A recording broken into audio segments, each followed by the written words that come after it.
Assalomu alaykum hurmatli mijozlar. Mana bugun biz O'zbekistonda bor yo'g'i 5 dona bo'lgan XMG ni XC500DK modelidagi ekskavatorni qisqacha obzorini ko'rib chiqamiz. Bu obzorimizda siz texnikalar haqidagi qisqacha parametrlar, bu qanaqa ishlashi, qaysi zonalarga moslashtirib ishlab chiqarilgan hamma ma'lumotlarni bemalol bizdan olsanglar bo'ladi. Ungacha mana shu YouTube kanalimizga obuna bo'lib qo'yinglar. Bu yog'iga texnikalarni zo'r obzorlarni sizlar uchun chiqarib turamiz. Like bosib, obuna tugmasini ham bosib qo'ying.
O'rtoqlar ko'rishimiz kerak bo'lgan va texnikada o'ziga tortib turadigan jihatidan biri buni kovshasi hisoblanadi. Kovshamiz naqd 3,1 kubometr bo'ladi.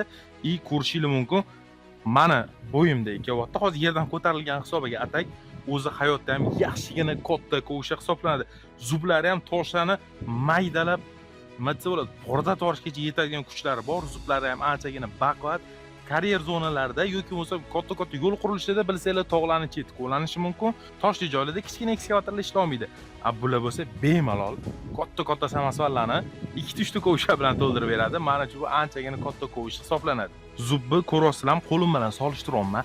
Anchagina katta, baquvvat ishlangan. Bu zub unchuncha yilib ketadigan emas va zubga yordamchi sifatida ko'rasizlar ham yon taraflarida ham bemalol toshlar yoki boshqa katta jismlarni ko'tarayotganda mana listi yedirilib, kovshaga zarar yetmasligi uchun mana shunaqa bokovoy poddeshka qismlari ham joylashtirilgan.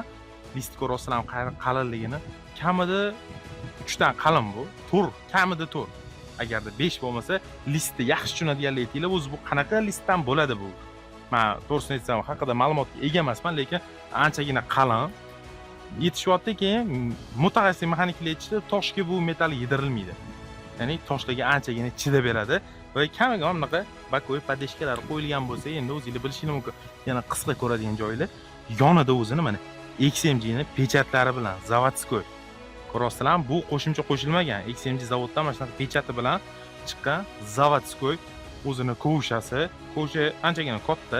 Kichkina ekskavator haydaydiganlar sizlarga savol bo'ladi. Sizlar eng katta razmerda qaysi necha kubalik kovsha ishlatgansizlar? Qisqacha kommentariyga yozib ketsanglar bo'ladi. Ekskavatorchilik qiziq bo'ladigan joyi, buni kabinasi qanaqa, kattami, kengmi so'rashadi. Hozir bitta qisqacha ko'rsatamiz.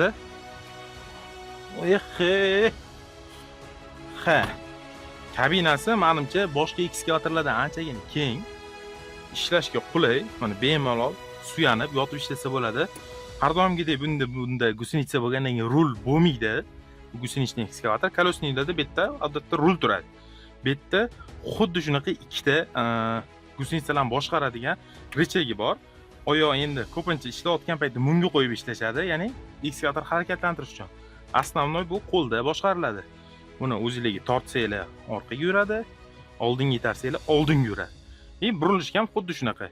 Agar chapga burilsangiz, chapni o'zingizga, buni oldiga tortasiz yoki tortish ham shart emas. Ikkita joystik, strela, ikkita strela, kovshani ishlatadigan joystiklari. Xo'p, bu yerda klimat kontrol hamma narsa joylashtirilgan. Tablolari bor. Monitor tepada lyuklarigacha bor. Shtorka pardalar bilan yopib qo'yilgan hozir. Salon svetlari ham bor. Cho'tka holatda turibdi. Bu o'zini salondagi qisqacha kichkina tablosi. Bu yerda texnikaning tezliklari yoki bo'lmasa mana bu yerdan skorsini ham bemalol knopka yordamida ko'rasizlar, uje rivojlangan bu. Knopka yordamida o'zini bu texnikamiz harakatlanadigan tezliklarini belgilasanglar bo'ladi. Hozir bu toshbaqada turibdi, ya'ni strelamiz kovshan ishlash toshbaqada. Buni quyon rejimiga qo'yib juda ham tez ishlatsa ham bo'ladi. Oddiyroq kichkina roshli bo'lsa toshbaqaga qo'ygan ma'qul. Tablosini ko'ryapsizlar. Klimat kontrol hamma narsani ko'rsatib turadi. Anchagina bu cho'tki ishlangan texnika ekan bizga. Misol uchun meni o'zimga shu sohada yurgan, shu sistema ichida yurgan odamga bu anchagina qulay, anchagina yoqdi bu texnika. Agarda nima deydi, pulim ko'payib ketsa bitta olib qo'yaman. Endi bu mahluqimizni to'liq gusenichniy bo'ladi, ya'ni tog' sharoitlarida bemalol qiynalmasdan yurish uchun bilsanglar, o'zi ko'p ekskavatorlar gusenichniy bo'ladi. Kolesnilar faqat shaharchilik, kichkina katlavallar, kichkina ishlovchi mo'ljallangan katta ish qiladigan mana bunaqa gusenitsalarda bo'ladi. Tankga o'xshaydi. Yaxshigina bu gusenitsasi ham baquvvat. Endi sizlarda yana bitta savol tug'ilishi mumkin o'rtoqlar. Bu mahluqimizning bakiga necha litr yoqilg'i ketadi? Ya'ni bu dizelda harakatlanadi va bakiga naq 700 litrdan ko'p salarga ketar ekan. 700 litrdan ko'p salarga quygan texnika uzoq vaqt ishlab berishi aniq. Texnikamizning zavod bo'lishi ham juda ham oson. Mana shu kaltni shunchagina o'ngga qo'yamiz va startga bitta buraymiz. Bo'ldi. Muammo hal. Hozir sizlar ekskavatorimizning asosiy qismlarini ko'rib chiqdinglar. Ekskavator texnika o'zi unaqa qiyin yoki tushunarsiz texnika emas, juda ham sodda ishlangan. Asosiy 4 ta 5 ta qismlari bor. Birinchi, ikkinchi strela, kovshamiz и bashna kabina shunga o'xshash qismlari bor. Juda ham sodda texnika. Ishlatish ham u darajada qiyin emas, faqatgina opit kerak. Shu texnikaga ishlatayotganda ozgina operatorga mas'uliyat kerak bo'ladi. Bu texnikamizni boshing yo'l qurilishida xizmat ko'rsatgan, ya'ni arenda xizmatlarini ko'rsatib kelgan. Bundan 5 ta bor. 5 talasi ham xuddi shu yo'llarda ishlagan o'rtoqlar. Endi sizlarda ham xuddi shunaqa ob'yomli yoki arendaga sizlarda talab bo'lsa, bemalol biz bilan bog'lanib, xuddi shunaqa katta hajmdagi 500, 600 va 800 talik ekskavatorlarni bemalol bizlardan ijara xizmatlariga olishinglar mumkin bo'ladi va sizlarga taklif qilib o'tamiz. To'liq ma'lumotlar uchun bu texnikamizning kepalarini olish uchun pastdagi raqamlarga murojaat qilishingiz kerak bo'ladi. Xuddi shunaqa qiziqarli, qisqa bo'lsa ham ma'noli bo'lgan videolarni o'tib olmaslik uchun bizga obuna bo'lib qo'yinglar.